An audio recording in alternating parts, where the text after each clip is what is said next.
الله من الشيطان الرجيم. بسم الله الرحمن الرحيم. ولا تحسبن الله غافلا عما يعمل الظالمون إنما يؤخرهم ليوم تشخص فيه الأبصار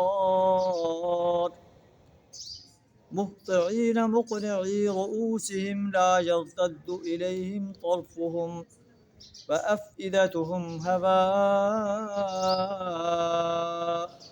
صدق اللہ العظیم۔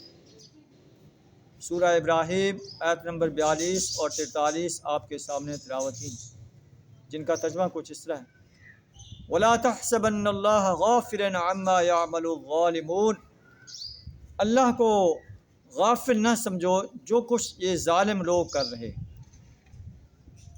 انما یؤخرہم لیوم تشخص فیہ الابصار، اللہ انہیں مہلت دے رہا ہے اس دن تک کے لیے جب انسان کی آنکھیں پھٹی کی پھٹی رہ جائیں گی۔ مہطعین مقنعی رؤوسہم، دوڑ رہے ہوں گے، اپنے سروں کو اٹھائے ہوئے ہوں گے۔ لا یرتد الیہم طرفہم، نظریں اوپر جمی ہوئی ہوں گی۔ وافئدتہم ہواء، اور ان کے دل اڑے جا رہے ہوں گے۔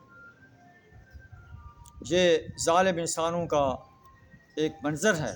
اللہ بات ہے کہ یہ خاص کر قریش کی طرف اشارہ ہے، اور قرآن چونکہ آفاقی کتاب ہے، جو بھی انسان ظلم کر رہے ہیں، شرک کر رہے ہیں، کفر کر رہے ہیں، منافقت کر رہے ہیں، اللہ کے خلاف بغاوت کا علم بلند کر رہے ہیں، سرکشی کر رہے ہیں، یہ سب لوگ ظالم انسان ہیں۔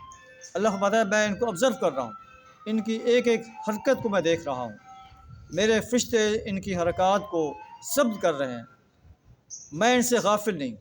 ولا تحسبن اللہ غافلا، اللہ کو غافل نہ سمجھو، عما یعمل الظالمون، جو کچھ یہ ظالم لوگ کر رہے ہیں۔ اللہ انہیں مہلت دے رہا ہے، اللہ کے مہلت کا ایک وقت ہے، جب وہ مہلت ختم ہو جاتی ہے تو پھر دنیا کی کوئی طاقت انہیں اللہ کی گرفت سے نہیں بچا سکتی۔ اللہ بات ہے کہ اللہ انہیں مہلت دے رہا ہے اس دن تک کے لیے جب انسانوں کی آنکھیں پھٹی کی پھٹی رہ جائیں گی، اور مہطعین، انسان دوڑ رہے ہوں گے، مقنعی رؤوسہم، اپنے سروں کو اوپر اٹھائے ہوں گے۔ لا یرتد الیہم طرفہم، ان کی آنکھ جھپک نہ سکے گی۔ وافئدتہم ہواء، ان کے دل اڑے جا رہے ہوں گے۔ آج اللہ ہمیں 5 دفعہ پکارتا ہے حی علی الصلاح، حی علی الفلاح، ہم ایک کان سے سن کر دوسرے کان کی طرف سے نکال دیتے ہیں، لیکن قیامت کے روز جب منادی ندا کرے گا تو تمام انسان اللہ کی طرف دوڑ رہے ہوں گے، لیکن اس وقت اللہ کی پکار پہ لبیک کہنا ان کے لیے سود بند نہیں ہوگا، اس وقت تو وہ مجبور ہوں۔ اللہ سے دعا تعالیٰ ہمیں دنیا کے اندر اپنا غلام بن کر رہنے کی توفیق عطا فرمائے، قرآن و سنت کے مطابق اپنی زندگیوں کو ڈھالنے کی توفیق عطا فرمائے، یوم حساب کے لیے تیاری کرنے کی توفیق عطا فرمائے۔ وآخر دعوانا ان الحمد للہ رب العالمین۔